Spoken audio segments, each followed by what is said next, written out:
and this is Real Talk, Real Solutions. I wanted to talk about the dysfunctional state of black families today. More than 70% of black kids are born out of wedlock. More than 70% of black kids are being raised in a single mother household. What a lot of younger people don't realize is that it didn't used to be like this. If you go back to the 1960s and 70s, most black kids were raised in a two-parent household. Most black kids were born in wedlock.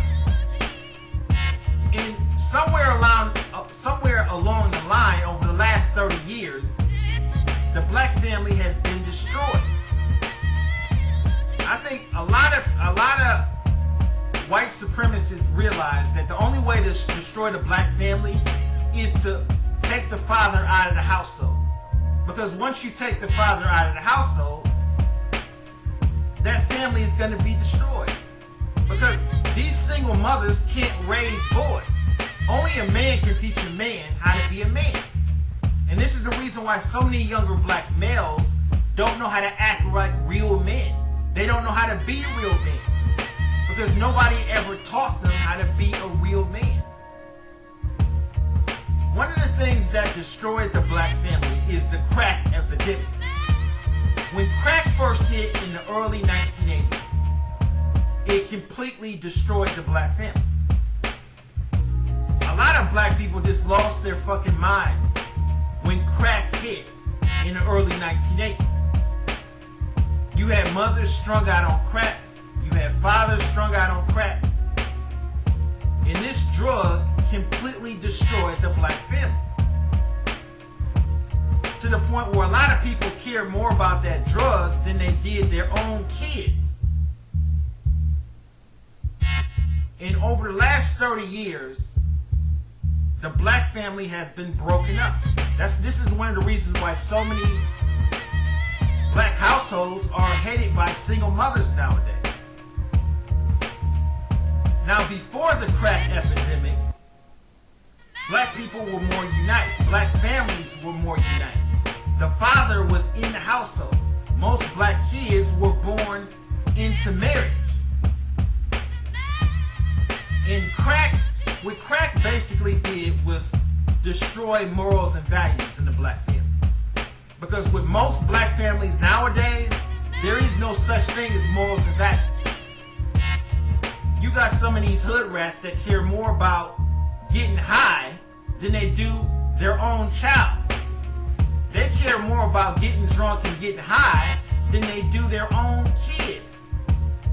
And this is the biggest problem in the black community. Now, we all know that the CIA is responsible for spreading crack cocaine in the black communities during the 1980s. But that doesn't mean that we had to take the bait. It still doesn't excuse us as black people for allowing this drug to destroy our black communities. No matter how many drugs get transported into the black communities, that still doesn't excuse us as black people for taking the bait. If you smoke crack, only you should be responsible for what you're doing wrong. Any person that has common sense knows what crack will do to you. Every person has a family member that's addicted to drugs. And every person has seen what these drugs has done to that family member. So why would you follow the same path that you see another person doing? I just think we need to start being responsible for our own actions. The only way we're going to improve our black families, we need to start being responsible for our own actions. We need to start having kids in a two-parent household. We need to start having kids in marriage. And this is the only way we're going to improve our black families. Hey family, I came on right quick. One of my subscribers by the name of Jesus Swoop, and he sent me a video for me to sound off on it and, to give my spin and my take on it.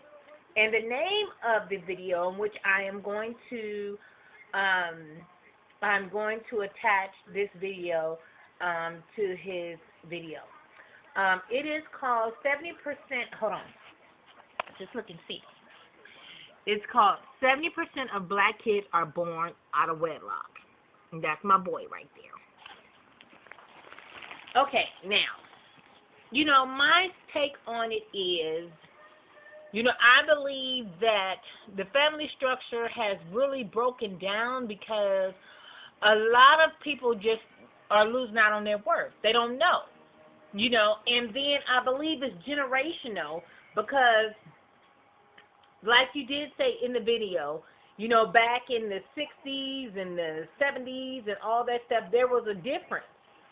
All of us had two parents in the house. I was born in 71, and both of my parents were together until their passing. So I think the kids that were born up until the 80s is when things started to take a change.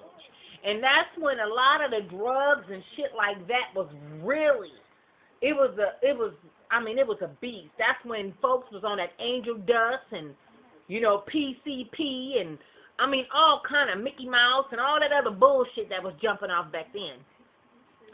And so that's when crack was at its height. And so, in my opinion, I think that, people begin to get loose.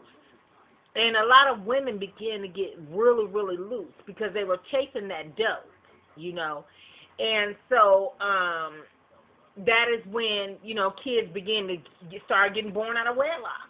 And then if you notice, but the kids that were born in the 80s, that's when all of this Ritalin and all this bullshit started coming in. And they were saying ADHD, ADD, and all that other stuff that was jumping off, y'all. I'm watching, I like the little sister from Glee. Hold on, let me see if y'all can see y'all. Beautiful, just beautiful. But a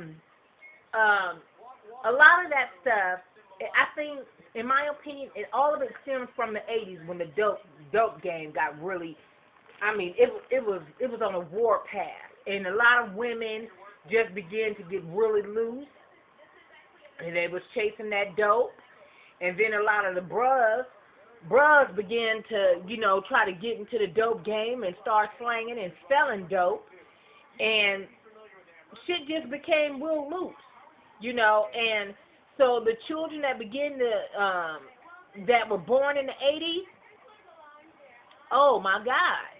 A lot of those kids is, their minds was tweaked, and then they start trying to figure out how these kids are this way and all this other kind of stuff, and then Ritalin came on the scene in the 90s and all that stuff, but I seriously believe that it came down to dope because, and not only that, but, it's a different day and time as well, though, because back then, the economy is based on that day and time, but, there was a time when, women stayed at home and reared their children, and men were out, and they made the money for the home. They were the breadwinners, and women were pretty much the managers of the home and managed the funds and all those type of things. Well, I think that it was also a breakdown in that as well because if you look back at those old relationships like that, like my parents and stuff, men were very, very giving. They would give their wives their full paychecks and allow them to go and take care of everything, and they pretty much just gave them, the wives pretty much gave those husbands allowances. And then the men also, they allowed whatever mama said, whatever your mama said, whatever your mama said, you know what I mean?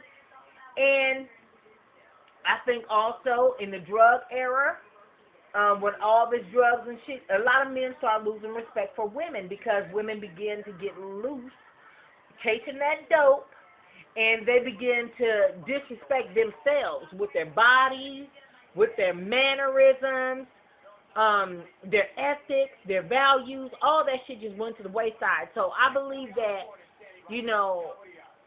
a lot of what's going on, if the women aren't strong, then the whole dynamics of structure breaks down. I seriously believe that. If wherever there's a very, very strong woman, the household is pretty intact when she's strong, and especially if she have a man that loves her.